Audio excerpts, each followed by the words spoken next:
Students, हमने electromagnetic induction देखा और इस तरह म्यूचुअल इंडक्शन पर हमने बात की। म्यूचुअल इंडक्शन में हमने देखा कि अगर एक प्राइमरी कॉइल है, सपोज एक आपके पास प्राइमरी कॉइल है, जस्ट यहाँ पर मैं सिंबल से शो करता हूँ, और एक सेकेंडरी कॉइल है, तो जब आप एक को सोर्स के साथ कनेक्ट करते हैं, फॉर एग्जांपल इस प्राइमरी को आप कनेक्ट करते हैं सोर्स के साथ, तो इसमें इलेक्ट्रिक करंट की वजह से मैग्नेटिक फ्लक्स जो है वो चेंज होता रहता है, यानी मैग्नेटिक फील्ड उसकी वैल्यू चेंज होती है स्ट्रेंथ की, और वही मैग्नेटिक फ्लक्स इस कॉइल में जब चेंज होता है तो इसमें ईएमएफ और जो करंट है वो इंड्यूस हो जाता है। तो जब हम एक कॉइल से दूसरे कॉइल में इस तरह इंड्यूस्ड ईएमएफ और जो इंड्यूस्ड करंट है वो ऑब्जर्व करते हैं, उसको हम कहते हैं म्यूचुअल इंडक्शन। लेकिन यहाँ पर हम दो कॉइल्स नहीं बल्कि एक ही कॉइल यूज करेंगे।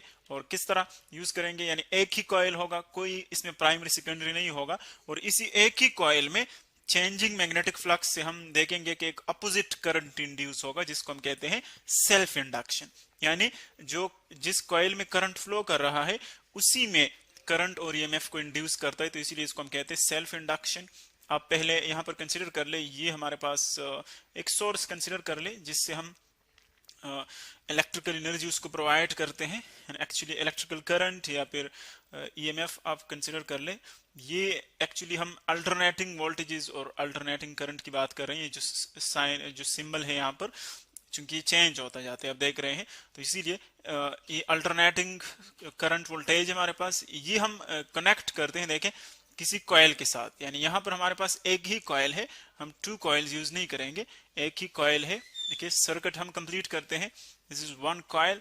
अब एक ही कॉइल है लेकिन इसमें जो नंबर ऑफ टर्न्स है वो मैनी नंबर ऑफ टर्न्स है। यानी यहाँ पर हम ड्रा कर रहे हैं, आप देख रहे हैं कि कॉइल है लेकिन वो मुख्तलिफ जो है एक से ज्यादा टर्न से बना है, सो दैट्स वाई हम कहेंगे कि यहाँ पर नंबर ऑफ टर्न ज्यादा है।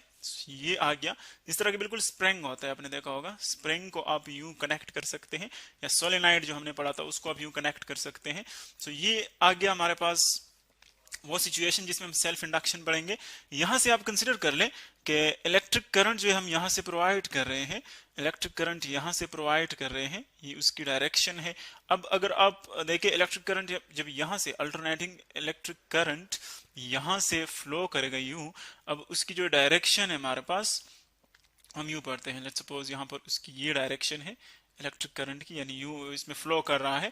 अब अगर ये इस इलेक्ट्रिक करंट की डायरेक्शन है, सो देखिए राइट हैंड रूल के मुताबिक, यानी या अगर आप यूं देखें, ये वाली ये इलेक्ट्रिक करंट की डायरेक्शन है यहाँ से, सपोज क्योंकि पहले हमने थोड़ा सा रॉन्ग ड्रा किया था, ये इलेक्ट्रिक करंट की डायरेक्शन है। तो अगर आप देखें राइट हैंड को इस तरह यहाँ पर अप्लाई कर ले कि तंब के अलावा जो फिगर्स हैं वो इस करंट की डायरेक्शन में आ जाए, और जो तंब होगा वो आपको मैग्नेटिक फील्ड की डायरेक्शन देगा। सो यहाँ पर आप क्लियरली देख सकते हैं कि मैग्नेटिक फील्ड जो यहाँ पर प्रोड्यूस होगा इस इलेक्ट्रिक करंट की वजह से, उसकी डायरेक्शन क्या होगी, यूं होगी। यानी ये मैग्नेटिक फील्ड इस तरह प्रोड्यूस होगा। ये मैग्नेटिक फील्ड लाइंस है जो प्रोड्यूस हो रहे हैं इस करंट की वजह से।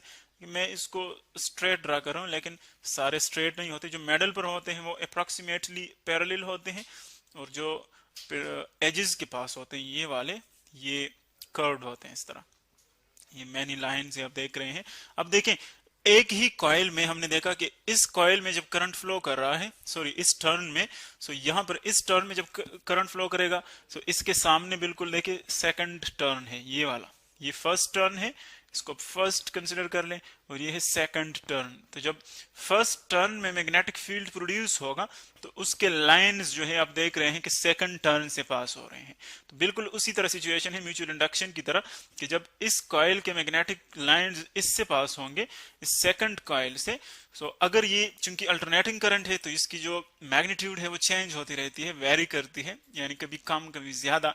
तो इसीलिए उस करंट की वेरिएशन के साथ इसमें मैग्नेटिक फील्ड में भी वेरिएशन आएगा, और जब मैग्नेटिक फील्ड वेरी होगा तो इसीलिए मैग्नेटिक फील्ड लाइंस जो है वो यहाँ पर चेंज होते जाएंगे, यानी यहाँ पर एक्चुअली फ्लक्स चेंज होगा। तो जब फ्लक्स चेंज होगा तो इस सेकंड कॉइल में इसमें क्या होगा, एक ईएमएफ इंड्यूस होगा। ईएमएफ क्या होगा, इंड्यूस होगा। जिस तरह के हमने पढ़ा था म्यूचुअल इंडक्शन में, बिल्कुल सेम उसी तरह की सिचुएशन है, लेकिन वहां पर दो कॉइल्स थे डिफरेंट जगहों पर, यहाँ पर एक ही कॉइल है, और एक ही कॉइल के अंदर हम मेनी टर्न्स की बात जो है वो कर रहे हैं। सो इसमें अब लेंज लॉ को अगर आप अप्लाई कर ले, जब इसकी वजह से, इस चेंजिंग मैग्नेटिक फ्लक्स की वजह से ईएमएफ प्रोड्यूस होगा, और वो हमने देखा था कि वो डिपेंड करता है द चेंज या वेरिएशन इन इलेक्ट्रिक करंट यानी delta I divided by delta T.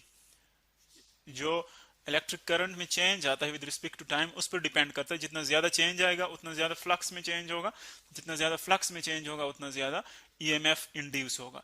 और इसकी जो डायरेक्शन है वो हम नेगेटिव पुट करते हैं, क्योंकि लेंज लॉ के मुताबिक ये अपना एक मैग्नेटिक फील्ड प्रोड्यूस करेगा। ये कॉइल, इसमें जब करंट इंड्यूस होगा तो उसकी वजह से अपना मैग्नेटिक फील्ड प्रोड्यूस होगा, जो कि इस एक्सटर्नल वन यानी इसकी वजह से जो मैग्नेटिक फील्ड है उसको अपोज करेगा। तो इसके लिए हम नेगेटिव साइन पुट करते हैं। अब इसी इक्वेशन को अगर आप इक्वेलिटी फॉर्म में चेंज कर, यानी इक्वेशन फॉर्म में इसको चेंज कर ले, प्रोपोर्शनैलिटी को हटाएं तो यूं आ जाएगा इक्वेलिटी का साइन माइनस, और एक यहां पर आ जाएगा कांस्टेंट ऑफ प्रोपोर्शनैलिटी जिसको हम एल कहते हैं, एल, और बाकी जो हमारे पास वैल्यूज हैं उसी तरह जाएंगी, ये delta I divided by delta T. अब यहां पर जो कांस्टेंट हम यूज कर रहे हैं एल, उस पर हम बाद में बात करते हैं। ये इक्वेशन आ गया 1। फर्स्ट ऑफ ऑल इसको आप देखें फिगर को कि जो यहां पर करंट इंड्यूस होगा, अब देखिए ये डायरेक्शन फर्स्ट जो हमने करंट प्रोवाइड किए है उसकी डायरेक्शन है, जो आप ये वाला कलर देख रहे हैं जो फर्स्ट हमने ड्रा किया है। अब सेकंड जो कलर या सेकंड जो करंट इसमें इंड्यूस होगा, देखिए उसकी डायरेक्शन क्या होगी। जो करंट इसमें इंड्यूस होगा, क्योंकि हम जानते हैं कि वो ऐसे डायरेक्शन में होगा, अकॉर्डिंग टू लेंज लॉ ऐसे डायरेक्शन में होगा कि उसका फील्ड इस फील्ड को अपोज करेगा, यानी इसके अपोजिट डायरेक्शन में होगा। अगर ये इंक्रीज कर रहा है, अगर ये इंक्रीज कर रहा है तो फिर अपोजिट होगा, और अगर ये फील्ड डिक्रीज हो रहा है, फ्लक्स डिक्रीज हो रहा है, तो फिर इसी डायरेक्शन में होगा ताकि इसको वो मेंटेन रख सके। तो अब जो है जब वो इंक्रीज कर रहा है सो वो अपोजिट डायरेक्शन में फील्ड अप्लाई करेगा, अपोजिट डायरेक्शन में फील्ड अप्लाई करेगा, तो करंट की डायरेक्शन जो होगी, जो इंड्यूस्ड करंट है वो अपोजिट होगी, यूं होगी। देखें यहां पर करंट की डायरेक्शन अपवर्ड है तो दूसरे में वो डाउनवर्ड होगी। तो आप देख रहे हैं कि जब वो अपोजिट करंट इंड्यूस होगा इसमें, तो एक्चुअली वो क्या करता है, वो इस करंट में जो चेंज आ रहा है, जो इंक्रीजिंग चेंज आ रहा है इस करंट में, इलेक्ट्रिक करंट में, एक्चुअली उसको मेंटेन रखता है। तो हम यूं भी कह सकते हैं कि ये जो इंडक्टर है, एक्चुअली यहां पर जो सेल्फ इंडक्शन हो रही है, तो इस सर्किट के इस पोर्शन को हम क्या कहेंगे, इंडक्टर। ये क्या है हमारे पास, इंडक्टर, क्योंकि यहां पर ये एक्चुअली एक्ट कर रहा है, और सेल्फ इंडक्शन के लिए ये एजेंट है, ये एक्टर है, तो इसीलिए इसको हम इंडक्टर कहेंगे। सो इंडक्टर एक्चुअली हमारे पास वो पोर्शन है इलेक्ट्रिक सर्किट में जिसमें जो अपोजिट करंट इंड्यूस हो रहा है वो एक्चुअली इसको मेंटेन रखता है, यानी इसकी जो हमारे पास जो अप्लाइड करंट है उसमें जो भी चेंज आता है उसको अपोज करता है। अगर करंट इंक्रीज हो रहा है जो इंड्यूस्ड करंट है वो इसके अपोजिट होगा, और अगर ये करंट डिक्रीज हो रहा है तो फिर इंड्यूस्ड करंट इसी डायरेक्शन में होगा ताकि इसकी जो डिक्रीजिंग चेंज है उसको मेंटेन रख सके। ये तो इसकी हमारे पास थ्योरी आ गई। अब ये जो इक्वेशन बन रहा है बिल्कुल सेम जिस तरह के हमने म्यूचुअल इंडक्शन में पढ़ा था। यहाँ पर एल जो है वो कांस्टेंट ऑफ प्रोपोर्शनैलिटी है, और इसको हम कहते हैं सेल्फ इंडक्टेंस। क्या है एल हमारे पास, सेल्फ इंडक्टेंस। सेल्फ इंडक्टेंस क्या है, आप यहां पर इसकी जो इक्वेशन है वहां से इजीली आप इसको डिफाइन कर सकते हैं। सेल्फ इंडक्टेंस, अगर मैं इसको विद सिंपल मैथमेटिक्स एल की वैल्यू यहां पर निकालना चाहूं तो देखिए एल की वैल्यू क्या हम ले सकते हैं यहां से, L will be equal to, both sides इस फ्रैक्शन पे डिवाइड कर ले आप, वो बन जाएगा L is equal to minus EMF divided by delta I change in current with respect to change in time.